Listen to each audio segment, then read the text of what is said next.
Now live from Studio 550, it's McGraw in the Morning on the Big 550 KTRS. All right, it's 8:50 on the Big 550 KTRS. Charles D'Angelo is with us, who is the weight loss coach extraordinaire. Charles, say hi to everybody. Hey, what's going on, McGraw? How are you? CharlesD'Angelo.com. You have been on the show once a month now for years. You've been my friend for years. You've helped me lose weight at least a number of different times. That's right. That proves the old mantra that this is a journey without a finish line. That it's is an true. Ongoing situation that you must always contend with. You've brought a friend with you today to give us some inspiration. Alan Finnegan, welcome to Big 550 KTRS. Yeah, thanks for having me. How old are you? I'm 24. 24 years old. When did you meet Charles D'Angelo? I met Charles back when I was in high school when I was about 17. 17 years old. And how much did you weigh when you met Charles? When I first met Charles, I was at about 220, 230. Okay, 230, which is, you're a big boy. How tall are you? 6'1". Okay, so you were big, and you weren't crazy big, but you were big. Yeah, Okay. yeah, oh yeah. When did you start working with Charles? Junior year in high school. Or no, I guess it was senior year in high That's school. right. Senior year in high school. How much Late part of junior did year. you weigh when you? What was the heaviest you ever weighed? The heaviest I ever weighed was about 260. 260. Okay. And what do you weigh now? Right now I'm at about 175. 175. So you've lost 90 some odd pounds. Yeah, I lost a bunch of weight, and then I actually started putting on some weight. Good weight, though. Muscle. Muscle Yeah, weight. he started to Yeah. build himself up. Are you a musclehead now? Not yet, not yet. All right.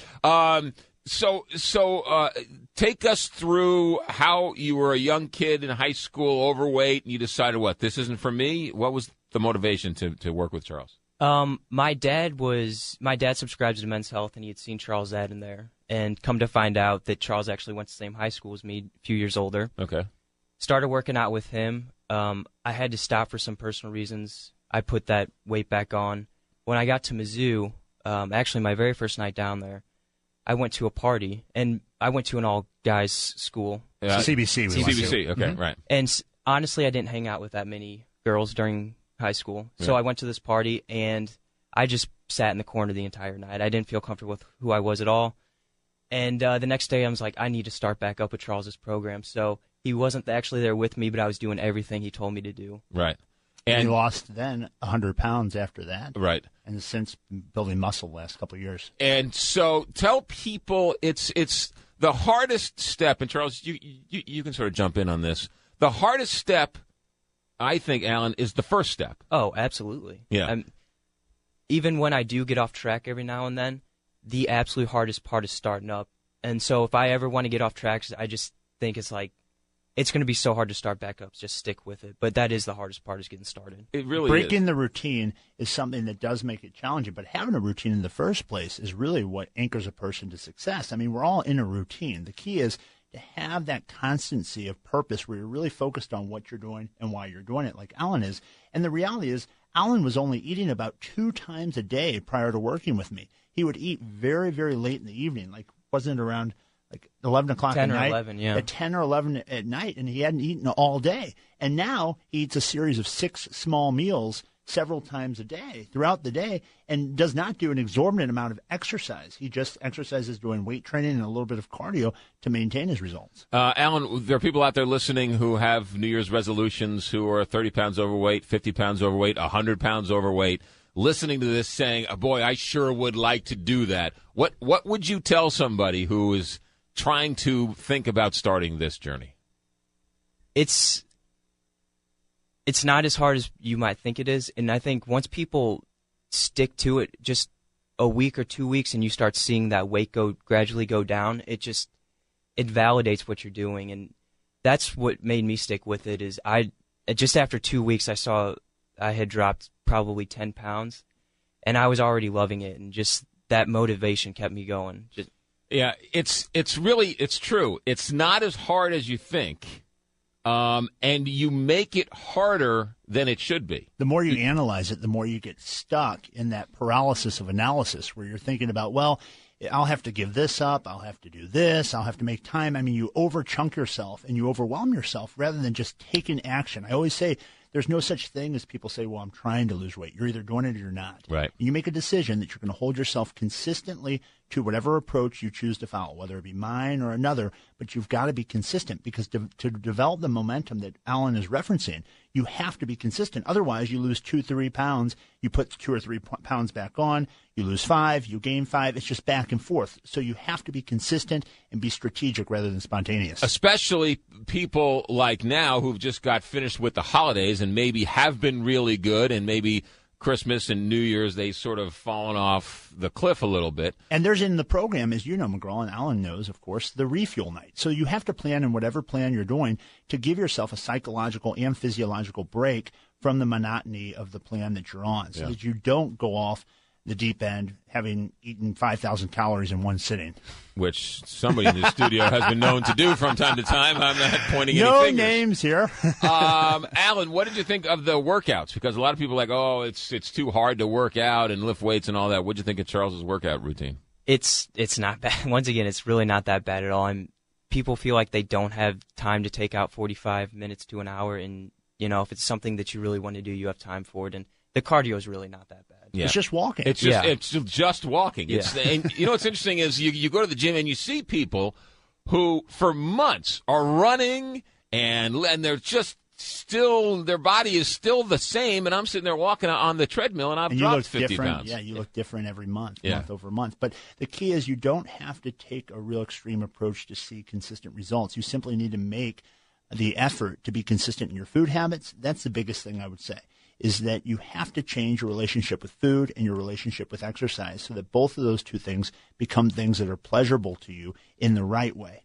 I've also found, and I was telling Andrew this on the break earlier today, and Alan, I'm curious have you probably, me anyway, I've enjoyed food more, and I appreciate food more since working with Charles. Does that make any sense? Yeah, it absolutely does. I mean, the cheat meal, get once a week. Before, that would just be something that I would eat every day, and you don't appreciate it when you eat it every day. But when he only lets you have it, once a week, then I start planning like Tuesday for my Friday night dinner, and I go and I don't, I spare no expense. I got to this and I got to that, and I take time to cook it and clean it and wash it, and all of a sudden, at the end of the meal, you're like, now that was a meal. And not only that, the food that you used to find so pleasurable that was unhealthy doesn't nearly seem as appealing as it used to for most people. In other words, when you first have that first refuel, you're thinking you're going to go to Ben & Jerry's, then you're going to go to Brio, then you're going to go to McDonald's, then you're going to top it off with Steak and Shake. And then you get to the meal and you're like, wow, that really didn't taste as good as I had remembered it to taste. So you actually create the right association where those unhealthy foods don't mean as much as they used to you. It really is quite extraordinary. Alan, what are you doing these days? I'm at law school at Mizzou right now. Talking to any girls recently? I don't have a girlfriend right now, but... Okay, but you don't cower in the corner waiting? No, not anymore. Okay, not at all. So you point out which way is Muscle Beach to all the ladies at the party? Yes. Okay, good.